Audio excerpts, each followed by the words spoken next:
नमस्कार। इस बुलेटिन में आप सभी का स्वागत है। आपके साथ मैं हूं नीता सिंह। बुलेटिन में सबसे पहले बात बीजेपी के मिशन 2019 से, जिसका आज दिल्ली से आगाज हो गया है। रामलीला मैदान में 2 दिवसीय राष्ट्रीय अधिवेशन का शुभारंभ हुआ। प्रधानमंत्री नरेंद्र मोदी, पार्टी अध्यक्ष अमित शाह, वरिष्ठ नेता लालकृष्ण आडवाणी के पहुंचने के बाद इस बैठक का आगाज हुआ। इसमें पार्टी मिशन 2019 की न सिर्फ आगाज करेगी, बल्कि देश भर से जुटे अपने करीब 12,000 कार्यकर्ताओं को जीत की रणनीति भी सिखाएगी।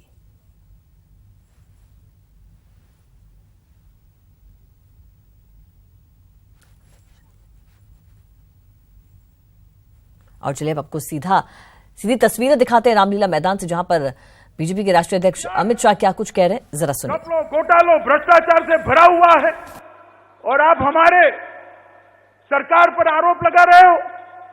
अभी चालू किया है। नीरव मोदी क्यों भाग गया? विजय माल्या क्यों भाग गया? मेहुल चोकसी क्यों भाग गया? राहुल बाबा, आप हमें पूछते हो कि मेहुल चोकसी, नीरव मोदी और माल्या क्यों भागे? मैं आपको पूछना चाहता हूं, आपके जमाने में क्यों नहीं भागते थे? मित्रों, आप सबको मालूम होना चाहिए, ये सारी लोन कांग्रेस के जमाने में दी है, मगर उनको भागने की जरूरत नहीं थी, क्योंकि उनके भागीदार सत्ता पर बैठे थे। चौकीदार सत्ता पर आया, डर पैदा हुआ और बाहर भागे। जब तक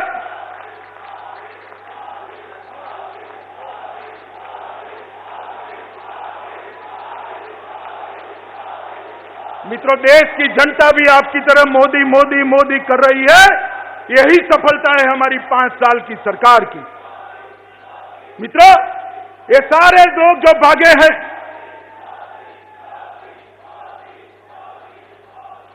मित्रों ये सारे लोग जो भागे हैं,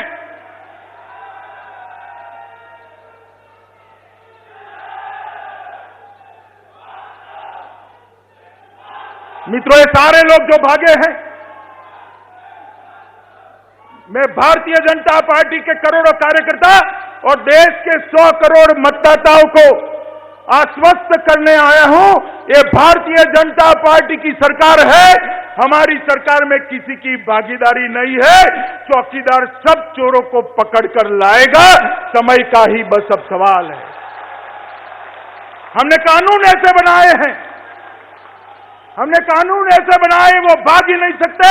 और भाग सकेंगे, भाग भी गए तो जितना पैसा देश का खा गए हैं, वो उल्टी कर कर वापिस देश में डालना पड़ेगा।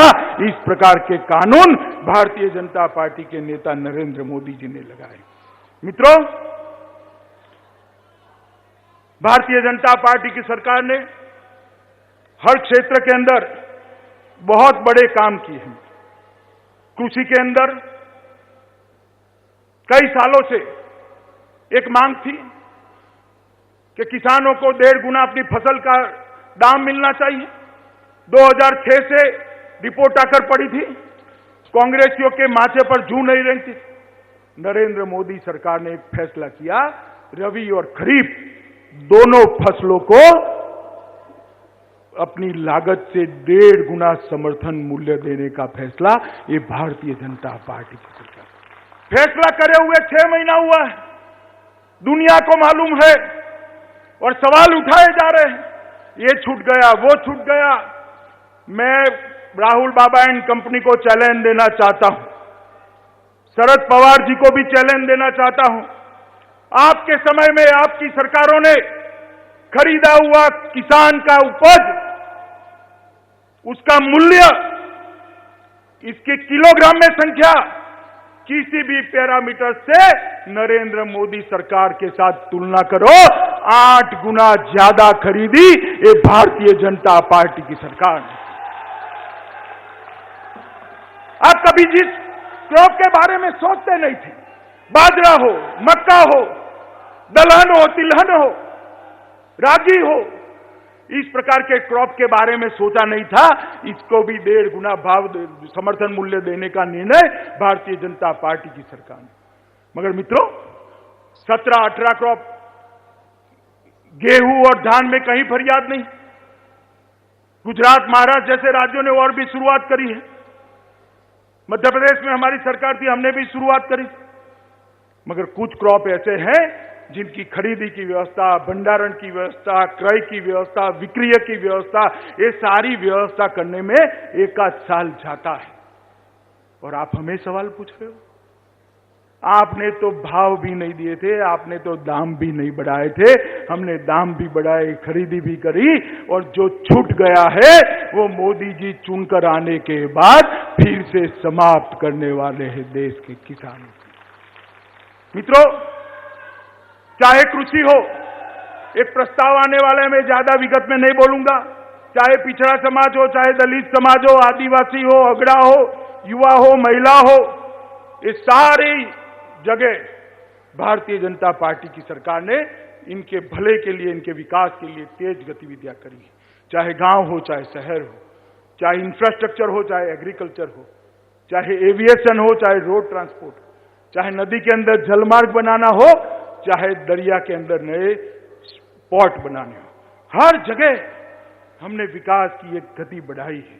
और अभी अभी जिनका हमने मोदी जी के लिए समर्थन किया मित्रों, अगड़े बच्चे, अगड़े युवा 30-40 साल से उपेक्षित महसूस कर रहे थे। समाज के अंदर एक वर्ग हो गया जिनके पास ट्यूशन की व्यवस्था नहीं है, अलग कमरे में बैठकर परीक्षा की तैयारी करने की व्यवस्था नहीं है, घर में लाइट नहीं है, मगर उनको आरक्षण नहीं मिलता था, उनको लेवल प्लेइंग फील्ड नहीं मिलता था।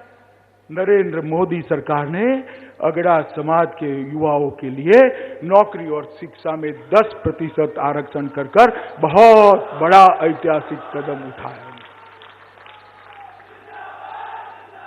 इसका विरोध करने की हिम्मत नहीं थी। और ये कहते हैं श्रीमान कपिल सिब्बल कि आप जनता को मूर्ख बना रहे हो।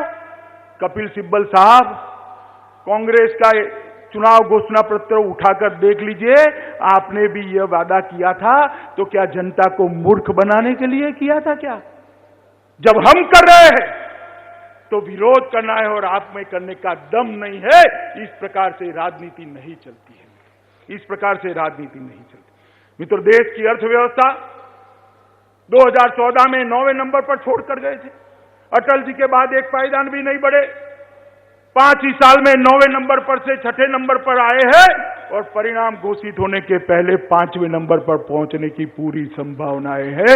ये हमारा दुनिया में अर्थतंत्र की तालिका में भारत का अर्थतंत्र 5वें 6ठे नंबर पर पहुंचे, ये हमारे लिए गौरव की बात है।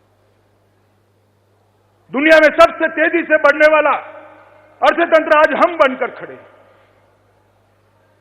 फाइनेंशियल डिसिप्लिन के सारे पैरामीटर्स 4 कॉर्नर के अंदर है। और महंगाई के लिए आनंद शर्मा जी और राहुल बाबा बोलते थे, महंगाई के लिए किसी भी चौराहा तय कर लो, बड़े आदमी को आने की जरूरत नहीं है। मेरा युवा मोर्चे का अध्यक्ष आपसे बहस करने के लिए तैयार है कि महंगाई हमने कितनी कम करी। एक 5 साल तक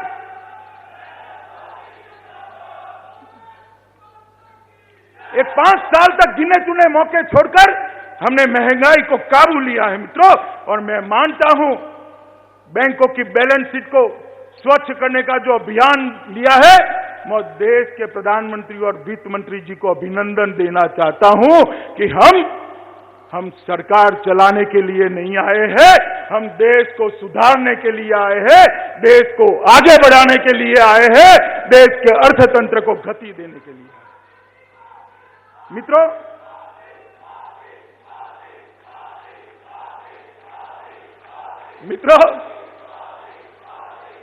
अभी मोदी जी का भी भाषण है कल। मित्रों, लोक भागीदारी ऐसी समस्या है जो आजादी से नासूर बनी हुई। वो समस्या को कैसे करना सरकार अकेली नहीं कर सकती। मोदी जी ने ऐसे कार्यक्रम दिए और बहुत सारी समस्या को एड्रेस करने की शुरुआत की। मैं 3 बात जरूर कहना चाहता हूं। गांधी जी के बाद स्वच्छता कूड़ा नारा था, मोदी जी ने स्वच्छता को देश का अभियान बनाया और आज देश स्वच्छता की ओर अग्रसर बना है। गंगा के लिए आज कह सकते हैं कि गंगा के पानी के शुद्धिकरण की तेजी से शुरुआत हो रही है।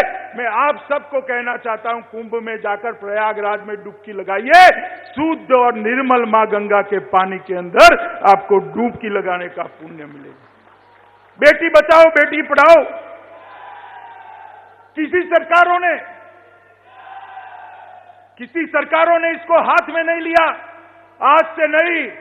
आज से नहीं 9 साल से मोदी जी कड़ी धूप में प्राथमिक शाला में जाकर गरीब की, आदिवासी की, दलित की बेटी को क ख घ लिखाने की शुरुआत करते हैं और ये देश में अभियान चल पड़ा है। मित्रों, एक मां अगर पढ़ी लिखी होती है तो पूरा परिवार पढ़ा लिखा होता है। ये मोदी जी के मान्यता के अनुसार बेटी को बचाना और बेटी को पढ़ाना, दोनों विषयों में भारतीय जनता पार्टी की सरकार ने एक बहुत बड़ा निर्णय किया है। कई ऐतिहासिक निर्णय किए। कई सरकारें साहब 30 साल चलती है तब 4-5 ऐतिहासिक फैसले ले सकते। ये भारतीय जनता पार्टी की मोदी सरकार ऐसी है कि जो 5 साल चली है 50 से ज्यादा ऐतिहासिक फैसले दर्ज करने का सौभाग्य भारतीय जनता पार्टी की नरेंद्र मोदी सरकार। सिख नरसंहार हुआ, सब जानते हैं इसके पीछे कौन था। अब अदालतों ने सर्टिफाई किया, कुछ नहीं हुआ। भाजपा की सरकार बनी, हमने एसआईटी बनाई, एसआईटी ने काम शुरू किया, पीड़ितों को 5 लाख का मुआवजा दिया और इतने सालों से मुक्त घूमने वाले लोगों को जेल की कोठरी में बंद करने का काम ये भारतीय जनता पार्टी की नरेंद्र मोदी सरकार। जिस प्रकार से नृशंस हत्याएं हुई थी, इतने लंबे समय के बाद ये 2500 से ज्यादा सिख परिवारों को आज न्याय मिलने का सौभाग्य नरेंद्र मोदी सरकार लेकर आई। एनआरसी लाए, सिटीजनशिप अमेंडमेंट बिल भी लेकर आए हैं। मैं ऐसा करता हूं, कांग्रेस पार्टी इसका विरोध नहीं करेगी।